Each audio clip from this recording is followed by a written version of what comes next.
Qu'est-ce que vous faites quand vous rencontrez une difficulté avec le numérique ?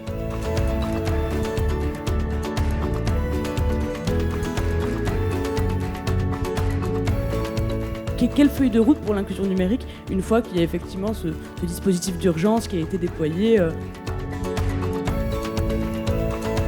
C'est un réel plaisir pour moi de me retrouver à vos côtés ce matin pour l'inauguration de ce premier forum de la vie numérique et citoyenne. C'est une très bonne idée et on est très heureux de s'y associer.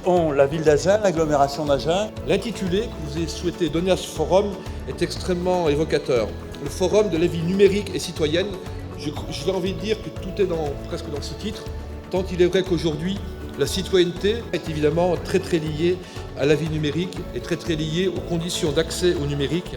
Tout d'abord, très heureux d'être aujourd'hui le parrain de cette magnifique manifestation qui place bien le Lot-et-Garonne dans le domaine du numérique à la place qu'il occupe, c'est-à-dire à une place avec un temps d'avance.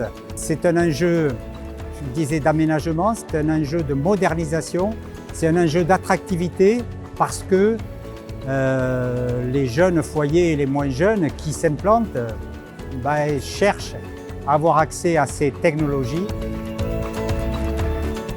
Le numérique passe aussi par de la médiation humaine. Accompagner les gens dans leur parcours numérique parce que je pense qu'on a tous un moment particulier de notre vie ou sur certains sujets des vulnérabilités concernant l'usage du numérique. On traite aussi la partie numérique éducatif, la partie inclusion numérique, la cybersécurité. Le digital offre un canal de dialogue, de sensibilisation et de formation qui est gigantesque.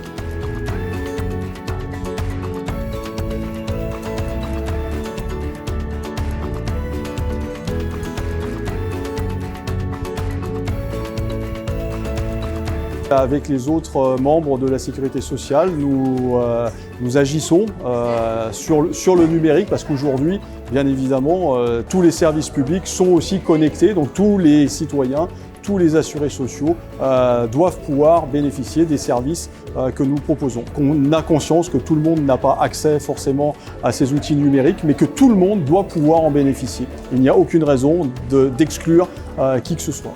Le numérique, pour nous, on l'utilise depuis déjà de nombreuses années. C'est à la fois un formidable outil d'accès au droit, mais ça peut être aussi un outil qui freine l'accès aux droits des usagers. Et donc, pour cette raison, il est de notre responsabilité et même de notre devoir d'accompagner nos usagers aux outils numériques. C'est important pour nous aujourd'hui d'être présents pour aller, et c'est notre ambition, d'aller accompagner, d'aller servir les populations agricoles, les populations rurales, ce qu'on appelle au dernier kilomètre, c'est-à-dire voilà, au bout du chemin où effectivement les personnes pourraient être isolées. Et puis après, le numérique, c'est aussi ça peut être un formidable outil, c'est pas simplement quelque chose qui doit faire peur et qui peut faire peur. Et donc on promeut aussi des dispositifs innovants pour le bien vieillir. C'est vrai qu'il y a maintenant des outils qui permettent de détecter les fragilités au domicile des personnes. Et donc la CARSAT soutient toutes ces initiatives innovantes qui permettent d'utiliser le numérique pour bien vieillir. Donc ici, c'est un salon où je peux rencontrer des personnes, des acteurs, les interroger et construire l'avenir au service des personnes que nous accompagnons. Pour nous, c'est très important d'éduquer pour savoir se repérer avec tous ces outils qui représentent le système numérique. Il faut absolument que les jeunes se repèrent et sachent utiliser tous ces matériels et tous ces outils. On a participé à des conférences sur la jeunesse, sur les réseaux sociaux qui étaient très intéressants. C'était génial, je conseille fortement de venir.